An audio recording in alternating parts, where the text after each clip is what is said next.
3 objectifs différents mooy lan injustice bi ñu fexe ba am justice ci Sénégal développement économique insécurité ñu fexe ba am sécurité ñett yi la ñu gën a soxla Sénégal mais y a des thèmes Abiba yoo xam ni autant ne pas l'aborder mooy gën parce que da ngay heurter maamu jàmbur sensibilité sénégalais yi. mais récemment ñu gis président de la république Thiaroye discours bu mu fa def wax dëgg yàlla mu nekk discours bu rafet. c'est apaisant. waaw wax dëgg yàlla bu mu gisaatee lii nag. c'est apaisant parce que def na ko pour dalal xel bi. naa fay Thiaroye bi ba ni may waxante yow ñii ñu xam massacre bi nekk Thiaroye on sait très bien que ni à travers ci ñi ñu jot a dégg des pensions yu ñu waroon dem pour laaj leen ko ca ne la xewe loolu xam nañ ni. Français yi wala tubaab yi ñoo nekk ci gannaawam ak yenn kii peut-être moom foofu lay ñëwee mais pas les tirailleurs comme yenn chefs religieux yi et il l'a précisé mais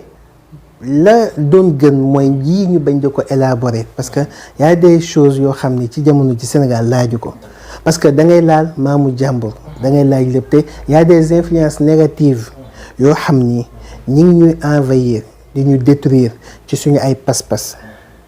ci kilifa di ñëpp xam nañu am na ñoo xam bëgguñu tarixa yi nekk benn ñëpp xam nañu bëgguñu liggéey yonte bi nekk benn te fii Sénégal nga bëgg mu bañ tarixa yi ñoom ñoo fi nekk parce que ñoom mottali diine ji ña fi nekk ci ay kilifa ñoom Cheikh Hadj Malick Sy am nañ seen doctrine am nañ seen ay base Mouride yi la même chose Laay nekk Tijaan yi ñooñu tey ñay nekk ci seen bi di leen infiltrer mais mën nañu yàq loo xam ne bu ëllëgee Sénégal dootul développé ti wala dootuñu talet lu dul xiroo ngaayoo kon bu ma sañoon ci Sénégal daal Habiba nañu wàññi coow li wax ji gis nga président de la République du Sénégal mi président bu mënti doon il est le conducteur de la voiture ñun luy ñaam mooy ñun ñi nekk ci biir ñu mucc parce que bu ñu ñëwee xeex ak moom opposé ak moom buy kuule ñu ñëppay kuule xam nga li gën mooy nangul yàlla dogal ñaanal gouvernement bi jiital ci njiitu réew mi mu jëm kalam ñun ñu jëm kalam waaye ñaan leen ñoom itam nañu revoir seen entourage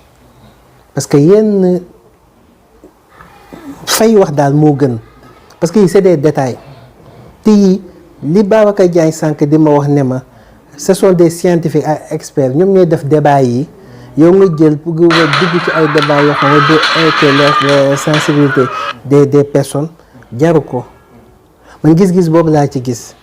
donc faut pas confondre la may wax rek l'armée coloniale et les tirailleurs du benn ñooñu dañu demoon pour défendre Sénégal leur patrie ñooñu dañu demoon pour des raisons mystiques ku mel ni Seydi Hadj Malick ba nii may waxanteeg yow bi Serigne Agnew Sall di génn àdduna dernière volonté moo ne woon Mame Ahmadine bi sama kilifa yal na yàlla guddal fanam may ko mu eggali mission daf ko ne woon bëggoon nañu taxawal rendre hommage sa Mame Sidi Ahmed réussir ñu ko ndax suñu jot may ñu ko ndax dañu jegoon suñu ay nijaay yéen ñi nekk fii fexe leen ba doxal ko bi mu génne àdduna gis ngeen ni premier hommage bi ñuy def Mame Sidi Ahmed si en France pour rendre ko hommage ci Mame Ahmadine mu ñëw taxaw ak sama ñoom Pape Habib ak ñi fa nekk ñoom ñëpp waa ko Seydi Hadji Malick sëñ Babacar Sy Mansour jox ñu si ndigal bu mat sëkk dem rendre leen compte kooku defuñu ko ngir suñu bopp.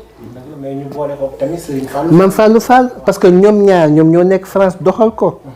doxalin boo xam ni tey dem nañu ba bii may 3e édition bii di ñëw mooy chaque le 8 mai ñi ngi koy célébrer fee bi yoon incha allah dafay nekkaat le 8 mai mu tombé jour jeudi vendredi nekk xadratul jumaa bi bu sama Pape Habib bu sëñ